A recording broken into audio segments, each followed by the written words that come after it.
हर हर महादेव, जय बागेश्वर धाम, जय श्री राम। महाभारत का युद्ध 18 दिन तक ही क्यों हुआ, जानिए इसका कारण। नमस्कार दोस्तों, महादेव शिव चैनल में आप सभी का स्वागत है। दोस्तों, आप सभी कैसे हैं? आशा करता हूँ आप लोग स्वस्थ होंगे, मस्त होंगे। तो चलिए कथा को प्रारंभ करते हैं।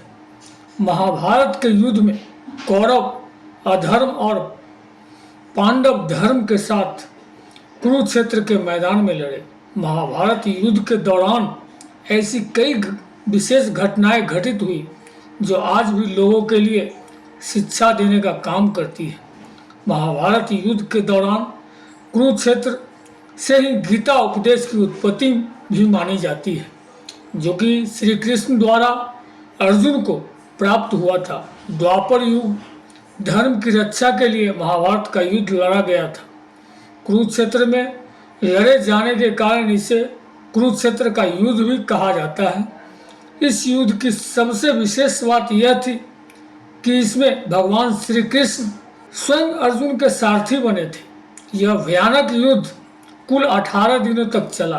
क्या आप जानते हैं कि इसके 18 दिनों तक चलने के पीछे भी एक खास कारण छुपा हुआ है।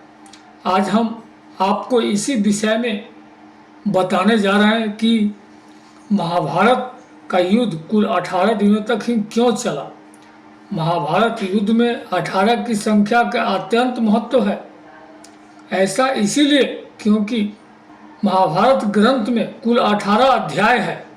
भगवान श्री कृष्ण ने कुरुक्षेत्र के मैदान में अर्जुन को 18 दिन गीता का ज्ञान दिया। महाभारत का युद्ध भी 18 दिन तक चला था। यहाँ तक कि इस युद्ध के अंत में कुल 18 लोग ही बचे थे।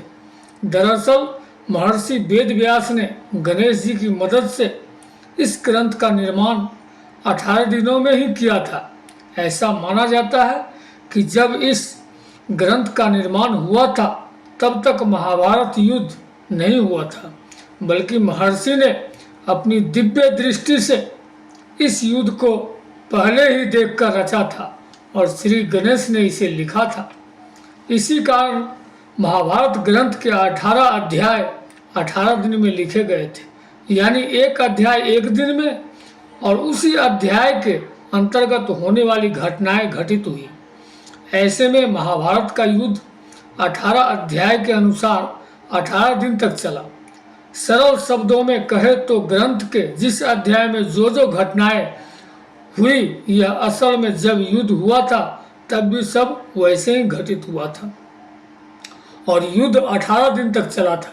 महाभारत के अंतिम यानी 18वें दिन भीम दुर्योधन की जंघा पर प्रहार करते हैं, जिससे दुर्योधन की मृत्यु हो जाती है और इस प्रकार दुर्योधन की मृत्यु होने से पांडव विजय हो जाता है। महाभारत युद्ध का मुख्य कारण दुर्योधन का अहंकार था। वह पांडवों को एक सुई के बराबर भी भूमि देने को तैयार नहीं था। द्रौपदी का दुर्योधन को अंधे का पुत्र कहकर पुकारना भी महाभारत का एक कारण माना जाता है। कौरवों और पांडवों का आपस में जुआ खेलकर द्रौपदी को दांव पर लगाना भी महाभारत युद्ध का एक कारण है। इस युद्ध के होने में और भी कई कारण मौजूद हैं, जिनमें से द्रौपदी चीरहरण भी एक मुख्य कारण है।